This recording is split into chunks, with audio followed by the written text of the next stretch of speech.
What if I told you your mood, focus, and even the feeling of love all come down to tiny chemical messengers in your brain? It sounds incredible, but it's true. Every thought you think, every flutter of joy or pang of fear, and every moment of focus or forgetfulness involves neurotransmitters, the brain's chemical messengers that let nerve cells communicate.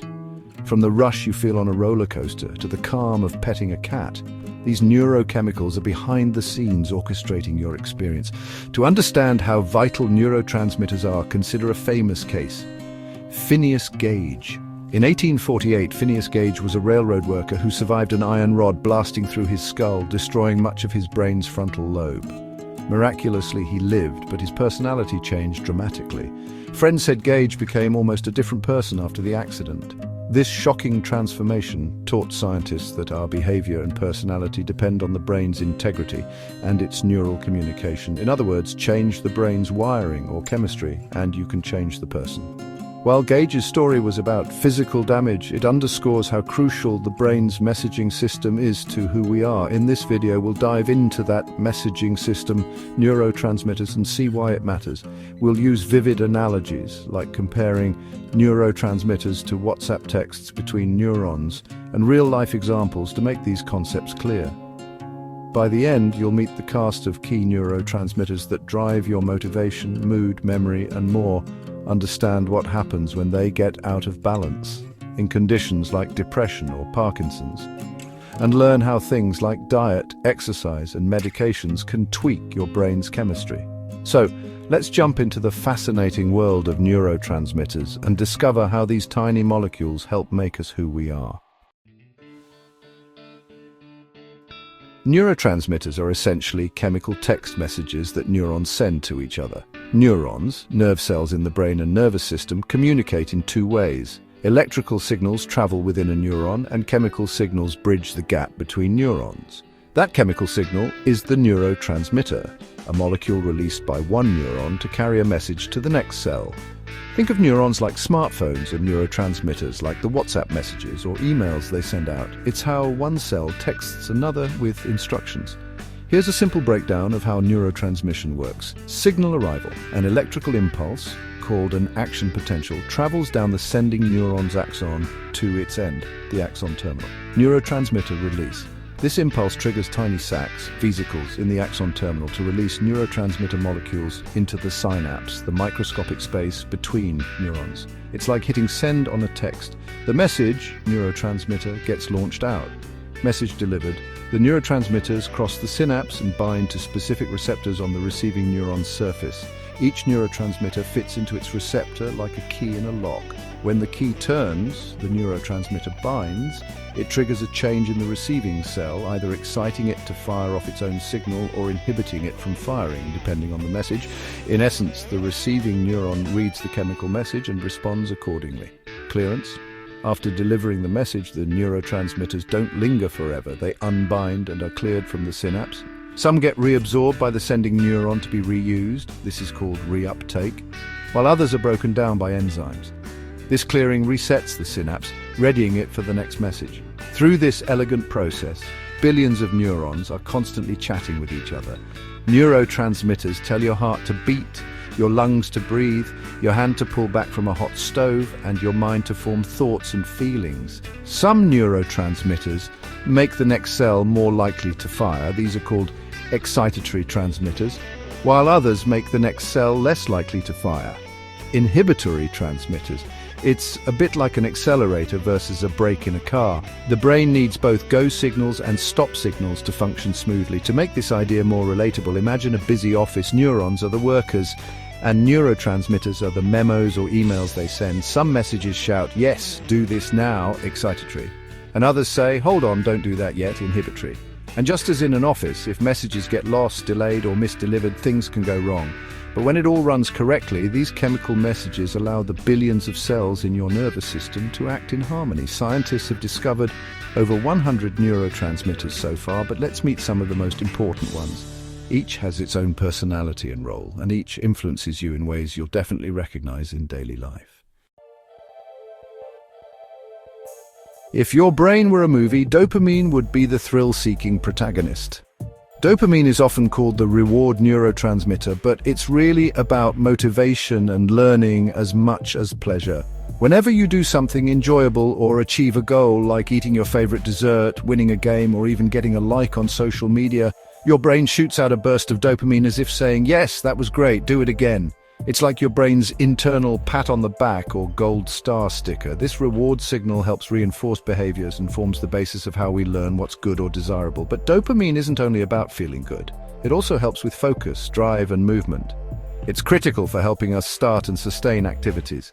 Low dopamine can leave you feeling unmotivated or unfocused, like an engine low on fuel. In fact, many medications for attention deficit hyperactivity disorder, ADHD, work by boosting dopamine and its partner neurotransmitter norepinephrine to improve focus and attention. Dopamine also plays a big role in movement. The brain pathways that coordinate our muscle movements rely on dopamine. We see this clearly in Parkinson's disease, a disorder where dopamine-producing neurons in a movement region of the brain degenerate. When those cells die off, dopamine levels drop and the result is tremors, stiffness, and difficulty moving. Patients with Parkinson's often take a medication called levodopa, L-Dopa, which the brain can convert into dopamine to improve their motor control. On the flip side, too much dopamine, or rather dopamine in the wrong places, can cause problems. Overactive dopamine signaling in certain brain regions is linked to schizophrenia, a mental illness characterized by hallucinations and delusions. It's as if the brain's reward/importance system is flagging things that shouldn't be flagged. Many antipsychotic drugs work by dampening dopamine activity to help treat these symptoms. And because dopamine drives the do it again, learning of rewards, it's a key player in addiction. Drugs like cocaine and methamphetamine cause massive floods of dopamine in the brain's reward circuit, essentially hijacking your natural reward system. The result is a powerful drive to repeat the drug use, even when the person intellectually knows it's harmful. In everyday terms, think of dopamine as the little chemical in your brain that says, "Yes, that's awesome. More of that, please," when you experience something rewarding. It motivates you to take action and pursue things that are pleasurable or important. It's why finishing a project or hitting a workout goal can feel so satisfying.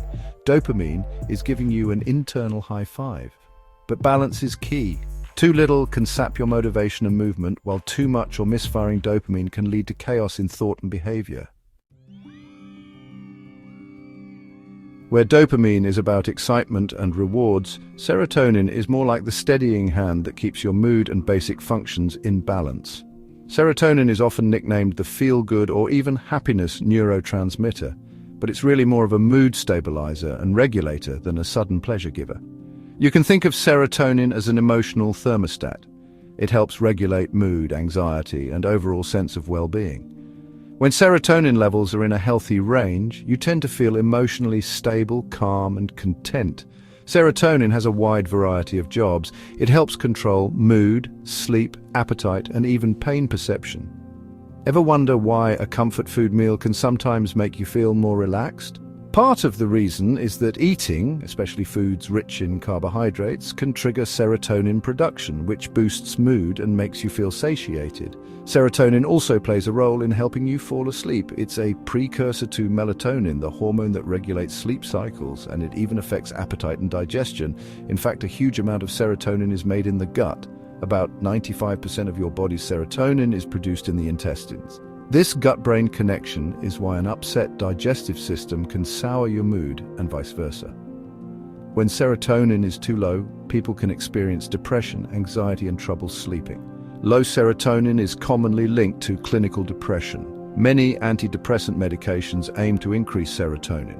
The most famous are SSRIs, selective serotonin reuptake inhibitors, like Prozac and Zoloft, which work by blocking the reabsorption of serotonin in the brain so that more is available to elevate mood. Essentially, SSRIs keep more serotonin around in the synapse, giving a mood-boosting effect and helping relieve depression or anxiety symptoms. Conditions like anxiety disorders and panic attacks have also been linked to imbalances in serotonin, among other neurotransmitters. Serotonin can be boosted naturally too. Exposure to sunlight is known to help increase serotonin. Hence the mood lift many feel on sunny days, and one reason light therapy helps in seasonal depression. Exercise is another big one. Regular aerobic exercise has been shown to raise serotonin levels and improve mood. Diet can play a role. Foods containing tryptophan, an amino acid found in things like turkey, chicken, eggs, cheese, tofu, nuts, and bananas, provide the building blocks for your body to make serotonin. That post-Thanksgiving dinner sleepiness might be partly due to tryptophan helping produce serotonin, making you feel relaxed and ready for a nap. In a nutshell, think of serotonin as the mood mellower and stabilizer. If dopamine is the enthusiastic cheerleader, serotonin is the contented Zen monk, keeping things on an even keel. It helps you feel calm, satisfied, and happy without the roller coaster highs and lows. When you have enough serotonin, your emotional weather is generally sunny or at least partly cloudy. When you're low on it, the world can feel dark and stormy, which is what happens in major depression. Fortunately, both lifestyle choices and medicine can help restore serotonin balance when needed, brightening the mood once again. Now let's talk about the brain's natural chill pill, GABA, which stands for gamma-aminobutyric acid. GABA is the most common inhibitory neurotransmitter in the brain, meaning its main job is to tell neurons, slow down, don't fire. If we continue with the car analogy, GABA is the brake pedal of the brain. It prevents excessive firing of neurons and helps quell runaway excitation. The result? A calming, focusing effect. GABA essentially helps keep your brain activity in balance and prevents overload. Physiologically, when GABA binds to its receptors on a neuron, it makes that neuron less likely to fire an electrical impulse. It's like reducing the chances of a message being passed along, which in turn can reduce anxiety, stress, and overstimulation. That's why GABA is known for producing a calming, relaxing effect. It plays a major role in controlling the hyperactivity associated with anxiety, stress, and fear, basically applying the brakes when neurons start firing too rapidly in those worry circuits. You've actually heard of GABA's effects even if you didn't know its name. Many anti-anxiety medications and sedatives work by boosting GABA's activity. For example, the class of drugs called benzodiazepines, like Valium or Xanax, bind to GABA receptors and make GABA's braking signal even stronger. The outcome is less neural activity, which translates to feeling calm and sleepy, free from panic. In fact, alcohol also enhances GABA's effect in the brain, which is partly why having a drink can make people feel relaxed and less inhibited, but also why too much alcohol causes drowsiness or poor coordination, since it's effectively pressing the brain's brake pedal down hard. Having too little GABA activity can lead to problems like anxiety, insomnia, or even seizures. Without enough inhibitory influence, neural circuits can get overexcited. Some forms of epilepsy or seizure disorders are related to insufficient GABA or receptors that aren't responding to GABA properly. Essentially, the brakes fail, and neurons start firing in uncontrolled bursts, causing seizures. Many anti-seizure medications work by increasing GABA or mimicking it to calm the brain. On the other hand, if you have too much GABA effect, the brain can become excessively inhibited. You'd feel extremely sleepy or even pass out. This is what happens in overdoses of sedatives. In daily life, whenever you feel calm, centered, or able to tune out distractions, you can thank GABA. For instance, after a yoga or meditation session, when you experience that tranquil, even slightly drowsy feeling, that's likely GABA at work in your brain, turning down the volume on neural noise. Even the relief you feel after resolving a stressful situation is aided by GABA easing the anxiety circuitry. Think of GABA as the peacemaker that steps in when your neurons are throwing a wild party and says, "All right, everyone, settle down." It keeps the brain from going into overdrive, helping maintain a state of calm focus rather than chaos.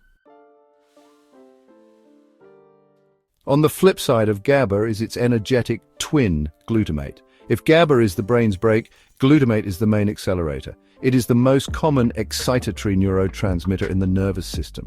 When glutamate is released and binds to receptors, it increases the likelihood that the receiving neuron will fire off a signal. In other words, glutamate is all about go, go, go. It gets neurons excited in the literal sense and propagates neural activity. Glutamate is absolutely crucial for learning and memory. When you learn something new or form a memory, glutamate is heavily involved in strengthening the connections between neurons, a process called long-term potentiation. It's the biochemical basis for how practice makes you better at a skill or how an experience gets stored in your brain. You can think of glutamate as the spark that helps engrave information into neural circuits. Without enough glutamate, our ability to learn and remember would be severely impaired. In fact, glutamate is the most abundant neurotransmitter in our brains, underscoring how important excitation is for normal brain function and cognition. We experience glutamate's role whenever we're mentally engaged or alert. Say you're studying for a test or playing a challenging video game. Your glutamate pathways are firing to help you concentrate, process information, and form memories of what you're learning. It's the chemical that shouts, "This is important, pay attention," to your neurons. However, too much glutamate can be dangerous. Remember, it's a powerful exciter. An excess of glutamate can overstimulate neurons to the point of damage, a phenomenon known as excitotoxicity. This occurs in certain conditions like stroke or traumatic brain injury, where damaged neurons dump their glutamate and it floods nearby cells, killing them in a toxic chain reaction. Chronic high levels of glutamate have also been implicated in neurodegenerative diseases. For example, imbalances in glutamate are associated with Alzheimer's disease, Parkinson's disease, and other forms of dementia. In these cases, either too much glutamate or oversensitivity to it can harm neurons over time. Some Alzheimer's medications, like memantine, work by blocking certain glutamate receptors, aiming to protect neurons from excessive glutamate damage. Even milder excess glutamate can cause issues.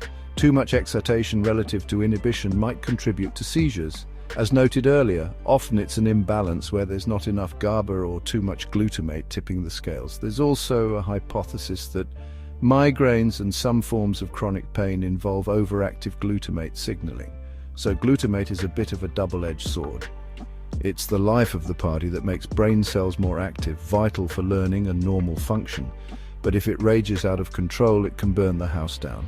The brain usually keeps a tight leash on glutamate levels. For instance, specialized transporter proteins rapidly remove excess glutamate from synapses to keep things safe. Balance with GABA is crucial. Think of glutamate and GABA as a yin-yang pair. When balanced, you get healthy brain function, with glutamate initiating signals and GABA smoothing and focusing them. When unbalanced, you get either an overexcited brain with too much glutamate or too little GABA, or an underactive one with too much GABA or too little glutamate. In everyday experience, glutamate is why we can be alert, focused, and mentally present. It's why your neurons can shout "Eureka" when you finally solve a tricky puzzle. And next, we'll meet a neurotransmitter that often joins forces with glutamate to sharpen our attention and arousal: norepinephrine. Norepinephrine, also known as noradrenaline, is like your brain's built-in caffeine boost or alarm system.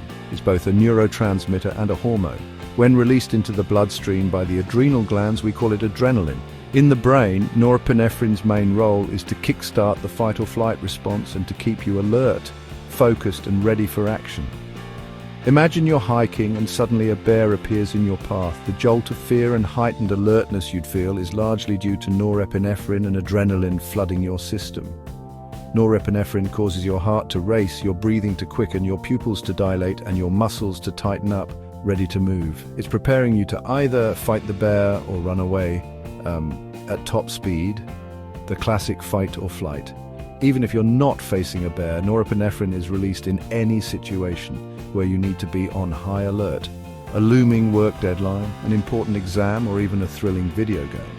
In day-to-day life, moderate levels of norepinephrine help keep you awake, attentive, and mentally sharp. It's heavily involved in attention and responding to novel or important stimuli. Ever notice how a little bit of stress or excitement can make you more focused? That's norepinephrine nudging your brain to wake up, pay attention. In fact, our levels of norepinephrine naturally rise in the morning to help us wake up and get going. Interestingly, one of the reasons coffee works is by indirectly boosting some of these arousal pathways, which we'll talk about with adenosine and caffeine later. Because it's tied to alertness and concentration, norepinephrine is also a target for treating ADHD and low-energy depression. Stimulant medications like methylphenidate, Ritalin, and amphetamines Adderall for ADHD increase norepinephrine and dopamine availability in the brain, which helps improve focus and impulse control.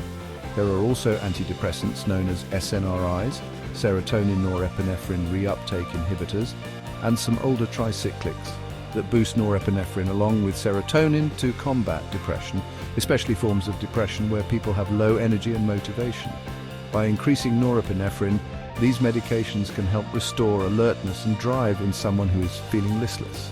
However, too much norepinephrine, like during chronic stress or in anxiety disorders, can leave a person feeling jittery, anxious and irritable. It's as if the internal alarm is stuck ringing. High norepinephrine states are linked to panic attacks, that racing heart, trembling and hyperventilation is norepinephrine in overdrive, and to mania in bipolar disorder, where an excess of norepinephrine and dopamine can contribute to an overly wired state of euphoric energy. Prolonged high levels also can be bad for your heart and blood pressure, since it literally raises blood pressure and heart rate.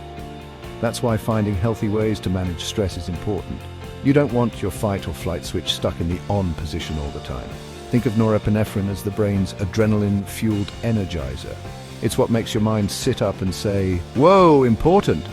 whether it's a physical threat or just your boss walking in. In the right amounts, it helps you stay vigilant, motivated, and responsive.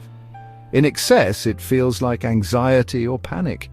And if it's too low, you might feel sluggish, foggy, or unmotivated, like that groggy feeling after a bad night's sleep when your brain's alarm system hasn't kicked in yet.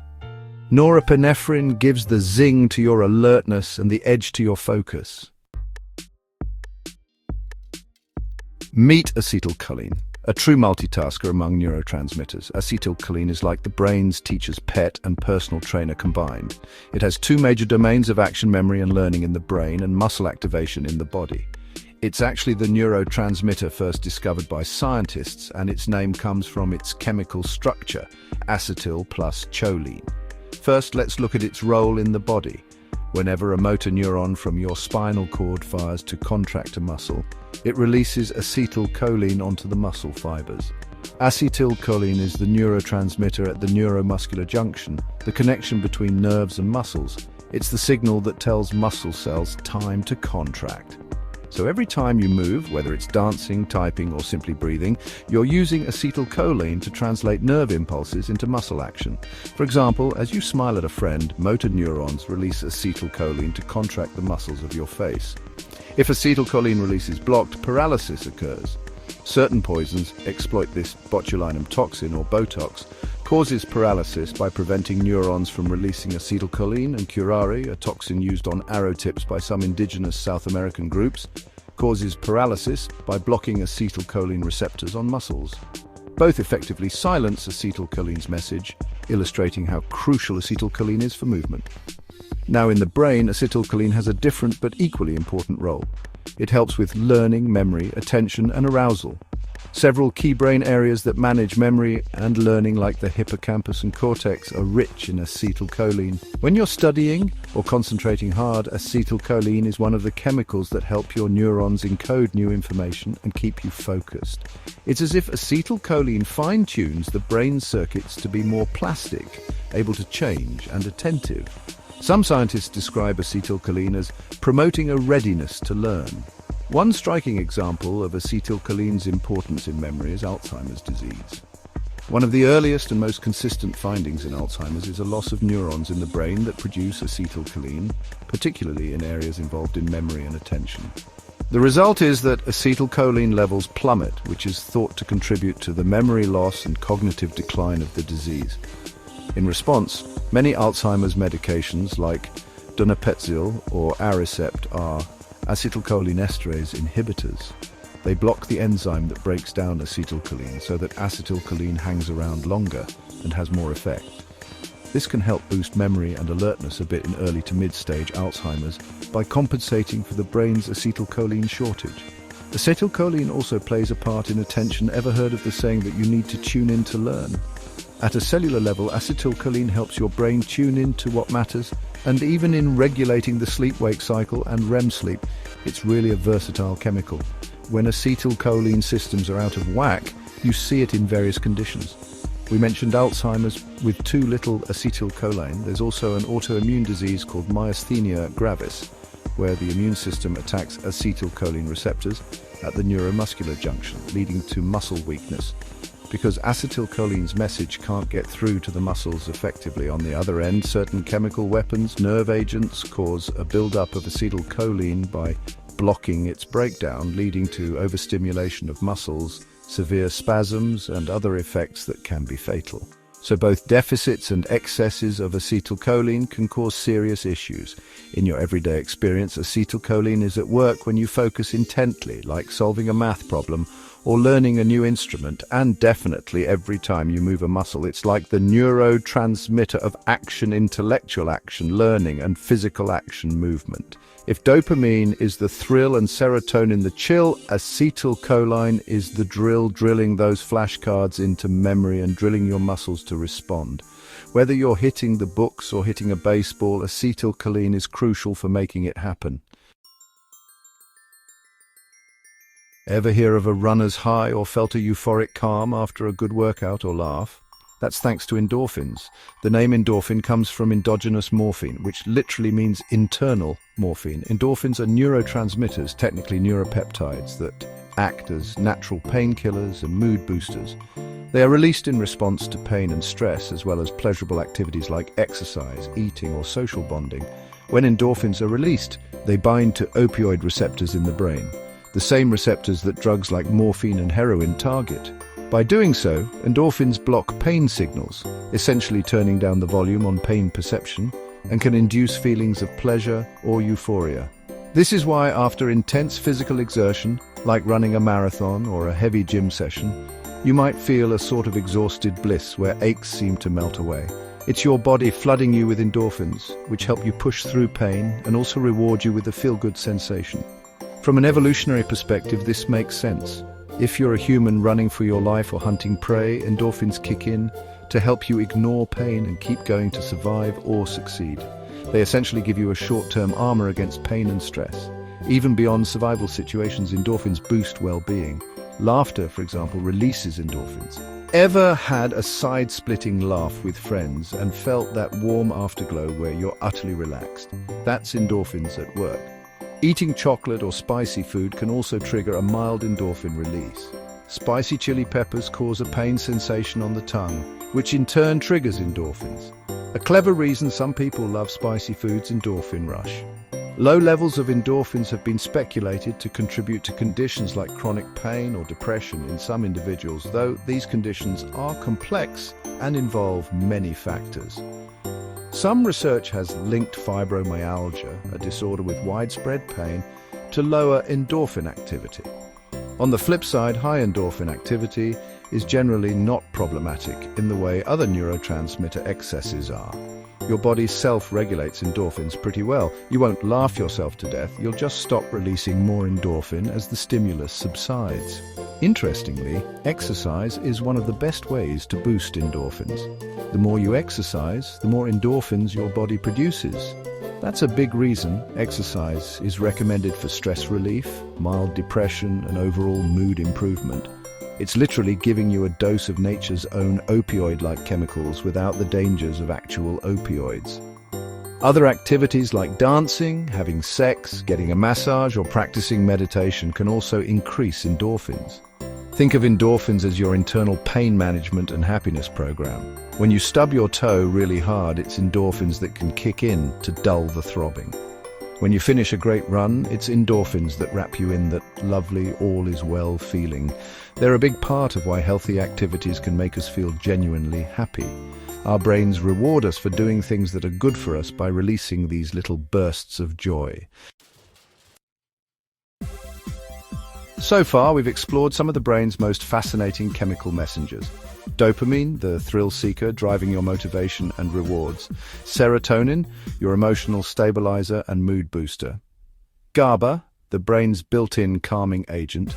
Glutamate, the accelerator powering memory and learning.